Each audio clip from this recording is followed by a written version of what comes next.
When I think about Policarpio Valencia's work, I always have to place it in his life, in his lifetime. He lived from just a few years after the arrival of American troops and the American government, all the way up till after the start of the Great Depression. So he lived through the coming of the railroad. He lived through the arrival of all the Anglo merchants and the transformation of New Mexico from Mexico's north to a U.S. territory, to a U.S. state.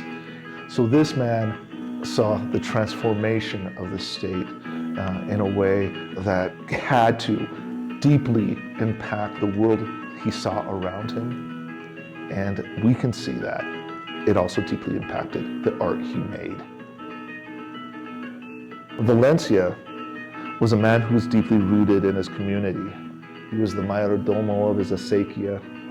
He was engaged in traditional New Mexican agriculture.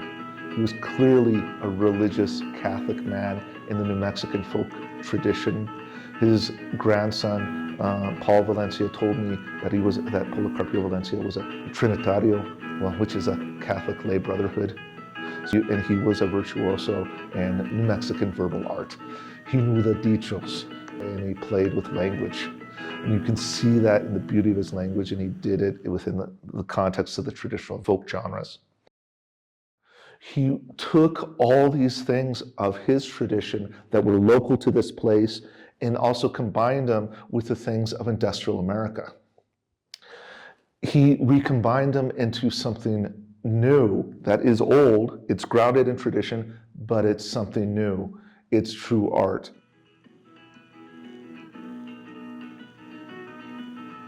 The Valencias, of course, are one of the original families of Espanola.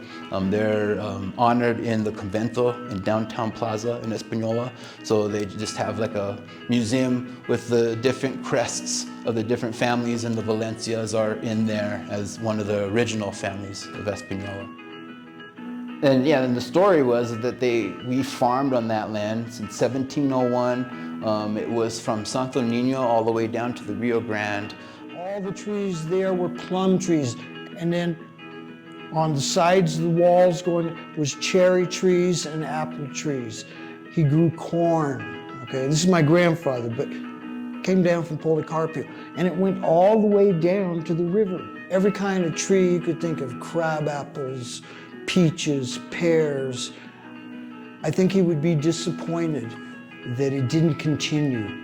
And this is in the 30s. This is during the Depression.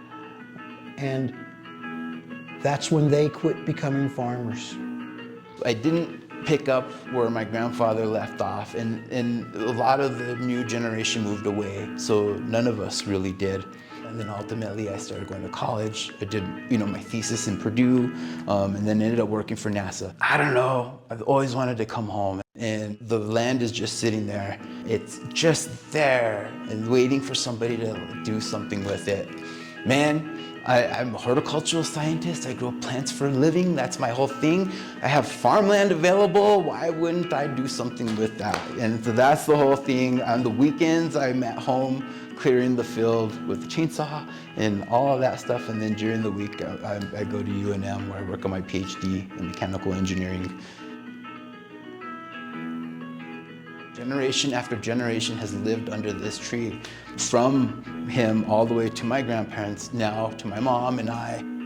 It's a big cottonwood tree that sits right in the center of the land. It's obviously, 100 years old. It's huge. It's a monster kind of thing. And it dominates all of our lives. The main story is that he is the one who planted the tree that we live under. And all of us seem to go and get energy from it. So I heard a story from my grandmother. She just remembers him knitting on wagons. I mean, it seemed like it was second nature that he was doing these things. Yeah, I'm still learning myself about this man.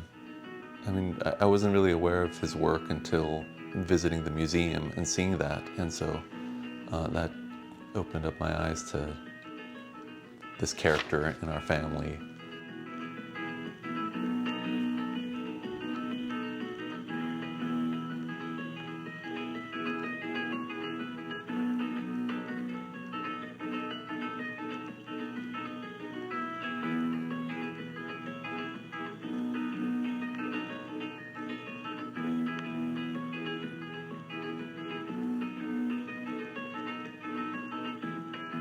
I really like how he kind of explains like what the animals were used for. I like how he kind of explains how each of them do their own job in mankind, kind of. I really like that. He puts us with the animals. He doesn't make us above the animals. And I saw how much time and energy he put into life. And he was concerned about the world and what we were doing to it. He was a man like any other man. He obviously wanted to live his life as best he could. I think it's amazing that at this stage of his life, the end of his life, that he goes into this embroidery, and it seems it's not just for him. He wants to share something of himself with other people. I have been joking that it is like the Facebook post of his time. Hopefully like 50 years, people are going through my Facebook posts the way you guys are going through these, right? I mean, hey, this was like what he was feeling, so he wrote out this tweet. It's like, this is crazy. And to put letters, to put like a paragraph onto the tapestry, I think is very cool. And you can't wait to find out what they're saying. He put his soul into them, I'm enormously proud of my great-grandfather. And I thank you collectively for doing this, because if somebody hadn't looked at it and got interested, it'd just be another guy who floated by. And so I like the idea that somebody is paying attention to him, and because I don't think he's frivolous. The fact that he's being honored as like an artist, right? As somebody who documented history or created history, I think he would be most proud of that. So yeah, we're known as farmers, we're known as judges and all of that stuff, but to be a creative person, an artist, that's huge. Yeah, that's a big deal. And yeah, boy, and for a man to do this, that's what really got me. Oh my God, a man doing all of these things, and then like you said, putting things together, how you put them together and got a quilt. I'm at an age now where I'm looking back, making some connections, and it brings back a lot of memories as a child that I just took for granted. When I think of those names and when I think of those people, obviously I remember my father the most. And then as I go back, I remember some things about my grandfather. And I never knew anything about Policarpio. But now that I'm learning more about him, it just seems natural that I'm an extension of him through my father and my grandfather. So it's nice to be able to think, I'll find something that will continue to make my life meaningful, because when people lose meaning in their life, they're ready to leave. Let me tell you what, getting old is not for sissies. And yeah, I'm like, man, that takes a lot of energy. It takes a lot of creativity. And a lot of trust in yourself to be able to just, okay, this is a scribble, but that's a piece of art. He's an amusing individual at times. Growing up in northern New Mexico, how people kid each other, it's kind of a sort of a backhanded repartee, hopefully, in a kind, enlightened manner. And maybe with a little bit of humor. Within Policarpio's work, and it has a New Mexican sense of humor. And I think that part of what that New Mexican sense of humor is it pokes fun at showing the things that are hidden. It points out contradiction. And Policarpio Valencia's work is funny. I am pretty familiar with the deadly sins, So it was very, very, very, very interesting. I said, "Oh my goodness, he must have been happy, a religious man. There's a way I look at it, that he was close to God. In Policarpio Valencia, as his world is being transformed, he is simultaneously finding evidence of God's power. And just like so many people, and this goes for the present as well, is he saw a world that was being transformed, and he saw tremendous pain and hurt in this world. And I think one of the powerful things in his work is he takes this world apart that he's seen, and he reworks it and transforms it in the context of his tradition. And the ultimate horizon, I think, in his work is a Catholic one. It's a folk Catholic one. The world is now as it always was. It's completely different, but it's always the same. This is almost 100 years ago. Everything still is the same. There's like a message that's like an eternal message for people. He goes through all the sins of humankind, how to properly live one's life and not be swayed to the wrong path. He says, we are brought to this life, and we all, meaning Hispanics, we all have a pastor. We have a shepherd who leads us through life. And for those who may start hitting bumps in the road and likely to go astray, there is always el ángel de la guardia. There is always the guardian angel. This is all in Policarpio's monologue.